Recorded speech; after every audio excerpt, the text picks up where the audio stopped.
ನೀವು ನೋಡ್ತಾ ಇದ್ದೀರಾ ಇದು ಫಿಲ್ಮಿ ಬೀಟ್ ಕನ್ನಡ. ನಾನು ಶ್ರುತಿ ಪಾಟೀಲ್. ಚೆನ್ನೈನಲ್ಲಿ ರಜನಿಕಾಂತ್ ವಿರುದ್ಧ ರುಚಿಗೆದ್ರು ತಮಿಳುಗರು. ಯಾಕೆ ಅಂತೀರಾ?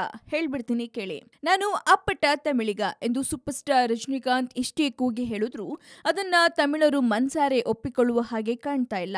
ರಾಜಕೀಯಕ್ಕೆ ನಟ ರಜನಿಕಾಂತ್ ಎಂಟ್ರಿ ಕೊಡುತ್ತಾರೆ ಎಂಬ ಸುದ್ದಿ ದಟ್ಟವಾಗಿರೋ ಬೆನ್ನಲ್ಲೇ ತಮಿಳು ಪರ ಹೋರಾಟಗಾರರು ರೊಚ್ಚಿಗೆದ್ದಿದ್ದಾರೆ. ಕನ್ನಡಿಗ ರಜನಿಕಾಂತ್ ತಮಿಳುನಾಡು ರಾಜಕೀಯಕ್ಕೆ ಬರಬಾರದು ಎಂದು ವಿವಿಧ ತಮಿಳು ಸಂಘಟನೆಗಳು, ತಮಿಳು ಪರ ಹೋರಾಟಗಾರರು ಇಂದು ಬೃಹತ್ ಪ್ರತಿಭಟನೆ ನಡೆಸಿದ್ದಾರೆ. ಹೋರಾಟಗಾರರ ಕೋಪಕ್ಕೆ ರಜನಿಕಾಂತ್ ಪ್ರತಿಕೃತಿ ದಹನವಾಗಿದೆ. ತಮಿಳುನಾಡು ರಾಜಕೀಯಕ್ಕೆ ರಜನಿಕಾಂತ್ ಎಂಟ್ರಿ ವಿರೋಧಿಸಿ ವಿವಿಧ ತಮಿಳು ಸಂಘಟನೆಗಳು ಇಂದು ಚೆನ್ನೈನಲ್ಲಿರುವ ರಜನಿಕಾಂತ್ ನಿವಾಸದ ಎದುರು ಬೃಹತ್ ಪ್ರತಿಭಟನೆ ನಡೆಸಿದ್ರು. ಜೊತೆಗೆ ರಜನಿ ಮನೆಗೆ ಮುತ್ತಿಗೆ ಹಾಕಲು ಯತ್ನಿಸಿದ್ರು. ಕನ್ನಡಿಗ ರಜನಿಕಾಂತ್ ತಮಿಳುನಾಡು ರಾಜಕೀಯ ಪ್ರವೇಶ ಮಾಡುತ್ತಿರುವುದು ಖಂಡಿಸಿ ರಜನಿಕಾಂತ್ ರವರ ಪ್ರತಿಕೃತಿಯನ್ನ ಪ್ರತಿಭಟನಾಕಾರರು ದಹನ ಮಾಡಿದ್ರು. ಪ್ರತಿಭಟನೆ ತೀವ್ರ ಸ್ವರೂಪ ಪಡೆದಿದ್ದಂತೆ ರಜನಿಕಾಂತ್ ನಿವಾಸಕ್ಕೆ ಬಿಗಿ ಪೊಲೀಸ್ ಬಂದೋಬಸ್ತ್ ನೀಡಲಾಯಿತು. ರಜನಿಕಾಂತ್ ತಮಿಳಿಗ ಅಲ್ಲ, ಕರ್ನಾಟಕದಲ್ಲಿ ಹುಟ್ಟಿ ಬೆಳೆದವರು. ಕನ್ನಡಿಗರು ತಮಿಳುನಾಡನ್ನ ಆಳ್ವಿಕೆ ಮಾಡಬಾರದು ಎಂಬುದು ತಮಿಳ್ ಪರ ಹೋರಾಟಗಾರರ ಆಗ್ರಹ.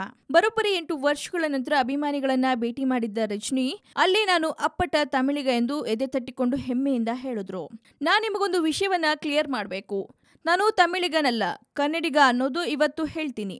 ನನಗೀಗ 67 ವರ್ಷ ವಯಸ್ಸು. 23 ವರ್ಷ ಕರ್ನಾಟಕದಲ್ಲಿದ್ದೆ. 44 ವರ್ಷದಿಂದ ತಮಿಳುನಾಡಲ್ಲಿದ್ದೇನೆ. ನಿಮ್ಮ ಜೊತೆಯೇ ಬೆಳೆದಿದ್ದೇನೆ.